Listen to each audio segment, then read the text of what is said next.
Hi friends, I'm here to tell you what I'm reading this week. First up, I have Harry Potter and the Order of the Phoenix. It is book number 5 in the series. This is my first time reading Harry Potter. My son's girlfriend is a huge Harry Potter fan. She talks about it all the time. I've been getting her Harry Potter gifts for the last 4 years, and I finally decided to see what all the hype was about, and she is not wrong. This series is wonderful. Book 4, The Goblet of Fire, left me absolutely gobsmacked. I actually cried at the end of that book, which I haven't done in a hot minute, especially over what would be considered a children's series. And I believe by the time we get to Goblet of Fire, it's starting to be like older children's, young adult type series, just because of the content and where it's leading. I can't wait to see what happens in this one. I started it last night, got a chapter in, and my eyes were just fatigued. The font has gotten exceptionally smaller. There are many more pages in this one. This is a chunker. I'm excited to see where this goes. I tend to put these away pretty quickly.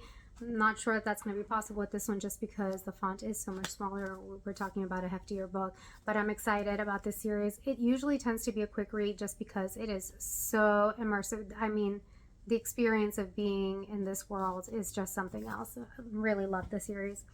Next up, I am reading a classic. I tend to read at least one classic a month. This month, I am focusing on Mary Elizabeth Bratton's Aurora, Floyd. I read her book, Lady Audley Secret, last year or the year before last, and absolutely loved it. This book is about a young, beautiful girl, which is usually the topic of most of her books, from what I've heard. And the heroine of our story enters into a bigamous marriage, and she is being threatened with exposure, and she's being blackmailed, and it is the story of like how she gets through that and what happens with the men that she is involved with. This was published in 1862 in a series of entries in a magazine called Temple Bar. And I can see how that was done because every chapter or two really leaves you on a cliffhanger, wanting to know what's next. And so I can totally see how this would be put out in segments that way. So it's a great read so far. I'm looking forward to finishing it. But again, the font is just so tiny. I need to do this better with these classics. Next up, I have a fantasy and a thriller, which ironically enough, I picked randomly off my bookshelves, and they both have like a Catholic religious element to it, which is very odd because I don't have many of those books. At least I don't think I do. I didn't know that either of these two had that element to it, but they both do, so it's proving to be a little challenging while I'm reading to keep up with all of it, but both interesting reads. The first one is a thriller by Sigmund Brouwer called The Canary List.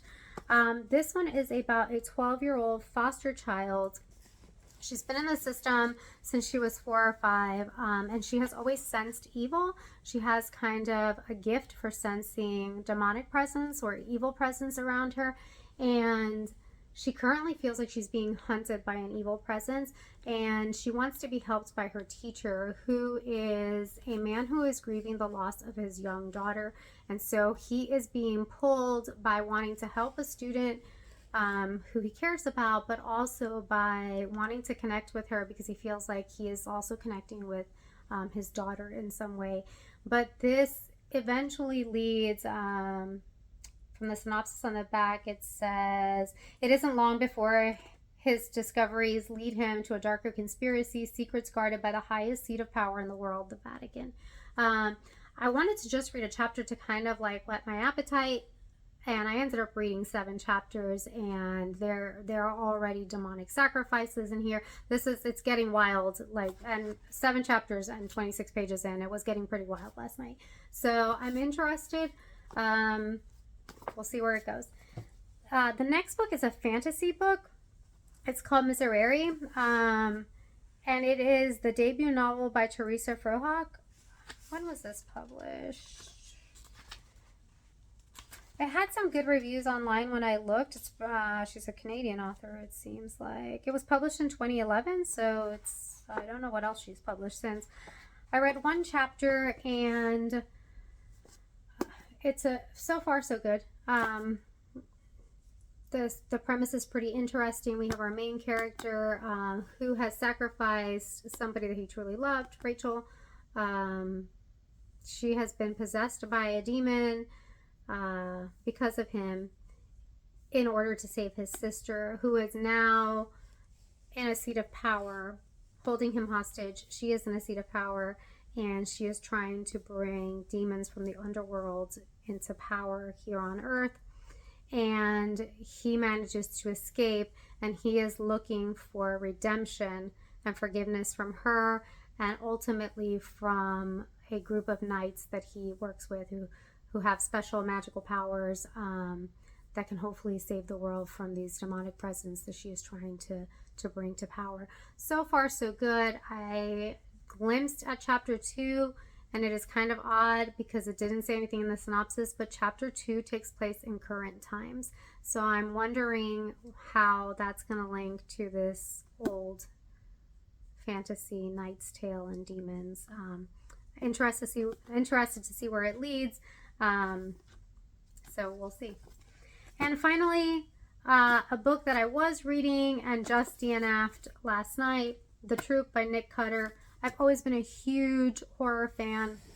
I was hoping to finish this one this week, but the truth is that this particular horror book has a lot of gore in it, and it deals with an element of horror that I just wasn't vibing with. I did like the structure of this. I did like the way he was pacing the novel. His writing was great. So this isn't a negative about the author or his writing. I just didn't like the premise of the novel, and so I DNF'd it. It's just not my cup of tea. I think I still like horror. It's just, for me, horror has to be horror and something else. It has to be like horror and coming of age, or horror within a romance, or horror and a little bit of a thriller. And this just, I'm thinking of Ron Amalfi, where he has one that's like Bone White is like horror with like a thriller, like an investigation, where at the end I had forgotten I was reading a horror the whole time. I thought I was reading like this missing persons investigation. I almost thought it was a mystery until I got to the end and realized, oh no, it's still a supernatural kind of horror thing. So to me, horror has to be horror and something else, and I was just getting a vibe that this was just like gore and horror, and I'm not into that. So for me, this was a no, but I can see how it's such good writing, and the structure was great. Like every few chapters, if not at the end of every chapter, there was kind of like an insert of something else, like a different kind of writing, either a newspaper article or an interview or an advertisement for something, or a flashback, just something that drew you to another place in the timeline or hinted at something to come. And I thought that was so creative, and kept me engaged for far longer than I would have been had that not been in here. So had he not been as great a writer as he is, I probably wouldn't have stuck with it as long as I did. So for me, this is a no, but for you it might be, which is why I still wanted to mention it, because it would have been something I would have been reading this week. I also downloaded A Flicker in the Dark on my Kindle. Those, I'll be reading it. I'll start it this week, but those usually take me a full month to finish, just because I only read my Kindle downloads I think Monday and Tuesday mornings while my husband is sleeping. No, actually Thursday and Friday mornings while my husband is sleeping. Those are the 2 days that he goes into work a little later than I do, and so I'm up getting dressed and want to be quiet while he's sleeping. So those are the days that I'll read my Kindle while I get ready. And Mondays, Tuesdays, and Wednesdays, I'll usually listen to an audiobook. So Mondays, Tuesdays, and Wednesdays in the mornings, I am currently listening to the second book, the sequel to Daughter of No Worlds. And Thursday and Friday, and then some evenings, like if I want to turn the lights off and still read, I will be reading Flicker in the Dark on my Kindle. So that's what I've got going this week. Like let me know in the comments. What are you reading? Bye.